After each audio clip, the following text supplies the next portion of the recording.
Hello friends, this is Dushyant. चलिए आज की क्लास हम शुरुआत करते हैं chocolates. I am going to distribute chocolates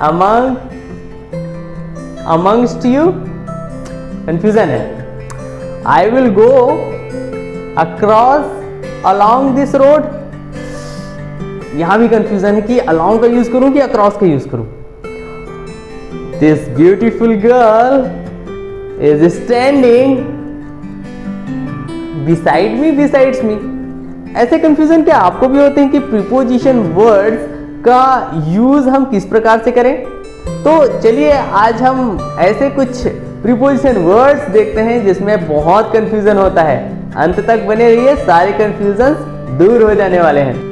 सबसे पहले चलिए हम देखते हैं अबव और ओवर का यूज किस प्रकार से होता है। सबसे पहले तो हम झंझट से मुक्ति पाना सीख लेते हैं कि कैसे दोनों का यूज एक दूसरे के बदले में किया जा सकता है। दोनों का अर्थ क्या होता है? के ऊपर में। और जब भी कोई वस्तु किसी ऊपर में चल रहा है, मतलब एक वस्तु है वो दूसरे वस्तु के ऊपर में जब है, तब हम अबव और ओवर दोनों का ही यूज कर सकते हैं। जैसे the helicopter is hovering above या फिर ओवर अस। इसी प्रकार से द फ्लैग वेव्ड ओवर या फिर अबव आवर हेड्स। तो यहां पर देखिए कि झंडा है जो कि हमारे सर के ऊपर लहरा रहा है, तब हम यहां पर अबव या फिर ओवर दोनों का यूज कर सकते हैं। इसी प्रकार से जब हेलीकॉप्टर हमारे सर के ऊपर है तो यहां पर भी अबव या फिर ओवर दोनों का भी यूज कर सकते हैं, कोई दिक्कत नहीं है, कर लीजिए। मगर कहां पर ऐसा है जहां पर हम अबव की जगह में ओवर का और ओवर की जगह में अबव का यूज नहीं कर सकते? चलिए देख लेते हैं। सबसे पहले जब एक वस्तु है, दूसरी वस्तु है, कवर्ड है, एक वस्तु दूसरी वस्तु के ऊपर कवर्ड है तो टच करेगा ही, तो उस समय हम केवल और केवल ओवर का यूज करेंगे, अबव का यूज नहीं करेंगे। एग्जाम्पल देख लेते हैं। Rama put a blanket over her brother.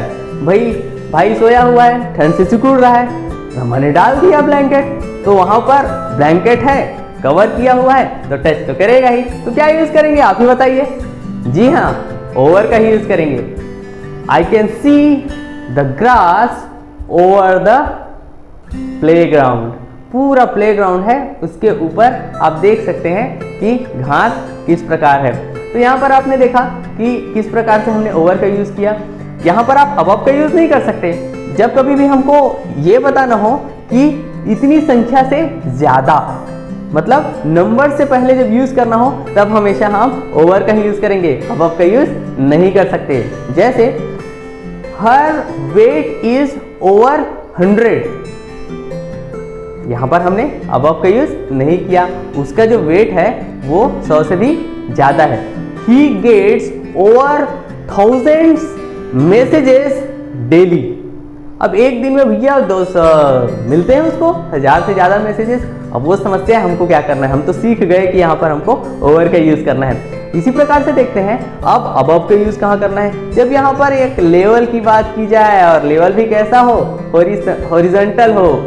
जब एक ऐसे लेवल की बात की जाए जो एक तरह से हो, जब हम एक लेवल की बात करते हैं तब हम वहां पर अबव का यूज करते हैं। जैसे कि भारत में बहुत सारे हैं जो गरीबी रेखा के नीचे रहते हैं या गरीबी रेखा के ऊपर रहते हैं। जैसे भारत में ऐसे बहुत से लोग हैं जो गरीबी रेखा के ऊपर रहते हैं, तब यहाँ पर हम क्या यूज करेंगे? यहाँ पर हम यूज करेंगे अबव पॉवर्टी लेवल।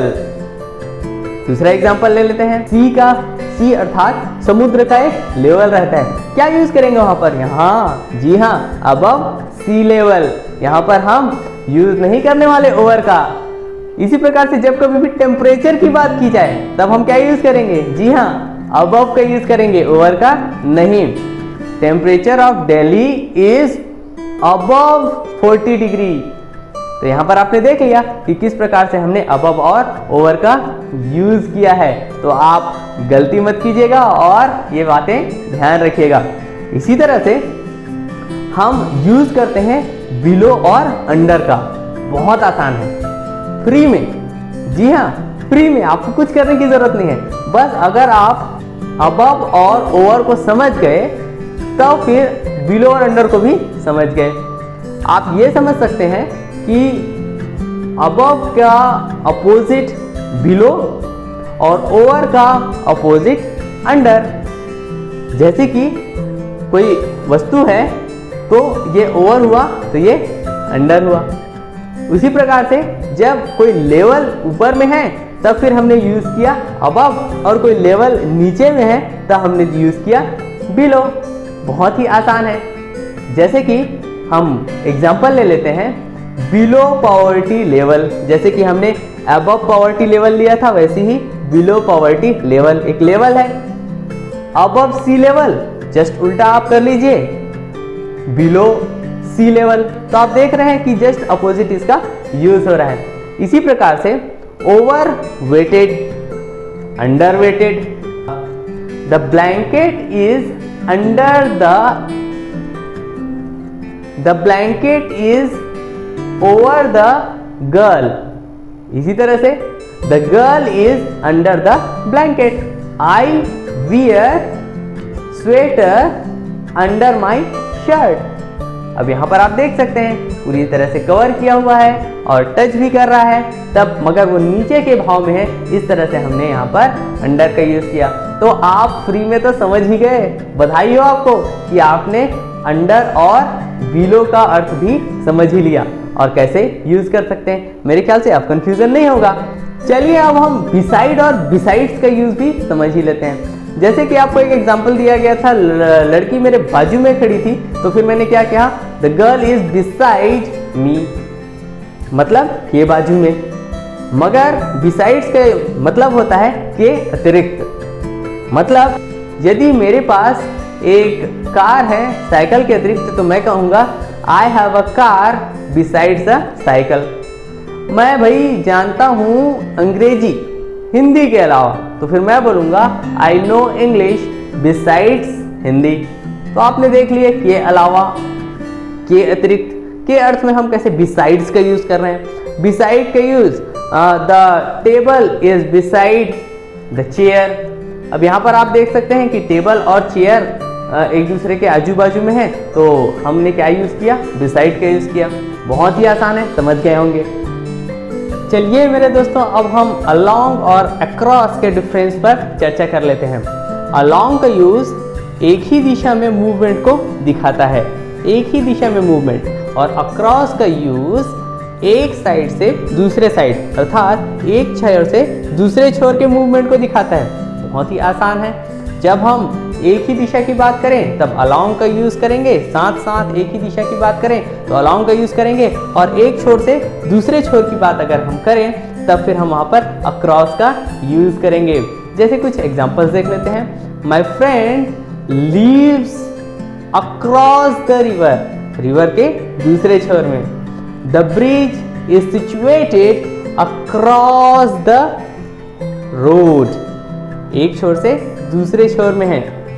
इसी प्रकार से we like to walk along the beach, beach है उसके साथ साथ हमको चलना बड़ा अच्छा लगता है। इसी प्रकार से हम एक और एग्जांपल ले लेते हैं। The car is moving along the road. तो आप यहाँ पर बहुत आसानी से समझ गए होंगे कि कहाँ पर अलोंग और कहाँ पर हम अक्रॉस का यूज करते हैं। चलिए आपके लिए अब कुछ एक्सरसाइज है। इस एक्सरसाइज के माध्यम से आपको कोई भी अगर और डाउट बचा भी होगा, गारंटीड खत्म हो जाएगा। चलिए देखते हैं। पहला हमारे पास सेंटेंस क्या है, आपको बस ये बताना है कि कौन सा वर्ड वहां पर यूज हो सकता है। चलिए दोस्तों पहला एग्जांपल लेते हैं, सैट ब्लैंक मी। अब यहाँ पर आप बताइए बिसाइड की, बिसाइड्स के बाजू में का अर्थ हो रहा है, इसलिए यहाँ पर हम बिसाइड का ही यूज करेंगे। यहाँ पर बताइए कि अबव का यूज होगा या फिर ओवर का। अब चूंकि डॉग है, उसके ऊपर से कार चली है, तो ऐसा तो हो नहीं सकता कि उसको टच ना करे, उसको कवर ना करे। तो यहाँ पर टच भी कर रहा है, कवर भी कर रहा है, तो आप बताइए। जी हाँ, ओवर का यूज होगा। तो जब कभी भी आपको प्रीपोजिशन का उपयोग करना है तो एक बार आप हिंदी में ट्रांसलेट करके उसके अर्थ को जरूर सोच लीजिए, बहुत आसानी होगी और आपको कठिनाई नहीं होगी और गलती होने की संभावना भी बहुत कम होगी। He is walking blank the road, along या फिर अक्रॉस, साथ साथ मूवमेंट की बात की जा रही है तो डेफिनेटली एक ही दिशा में साथ साथ मूवमेंट की बात की जा रही है तो डेफिनेटली यहाँ पर हम अलोंग का ही यूज करेंगे। इसके बाद फिर हम देखते हैं टेम्परेचर वर ब्लैंक नॉर्मल ऑल डेज, तो यहाँ पर क्या यूज होगा, बिलो या अंडर। जी हाँ दोस्तों, यहाँ पर हम बिलो का ही यूज करेंगे क्योंकि यहाँ पर टेम्परेचर की बात की जा रही है। This bridge is blank the river, बहुत आसान है, बता ही सकते हैं आप। जी हाँ, अक्रॉस। चलिए एक और उदाहरण देखते हैं हम। He sat blank a tree and rested. अब यहाँ पर बताइए कि बिलो या फिर अंडर। क्या कहा, बिलो, अंडर? चलिए मैं आपको बता देता हूं कि दोनों ही सही है। यहाँ पर हम बिलो का और अंडर का दोनों का ही यूज कर सकते हैं, कोई दिक्कत नहीं है, जैसे कि आप लोगों को बताया भी गया है। तो यहाँ पर आपको मेरे ख्याल से कंफ्यूजन पूरी तरह से दूर हो गया होगा। अगर आपको और कोई कंफ्यूजन है तो आप कमेंट बॉक्स में ज़रूर लिखिएगा, आपके सारे कंफ्यूजन गारंटीड दूर कर दिए जाएंगे। और आपको किस प्रीपोजिशन के बारे में और जानना है और समझना है, आप कमेंट बॉक्स में मुझको ज़रूर बताइएगा। मिलते हैं हम नेक्स्ट वीडियो में। Thank you so much.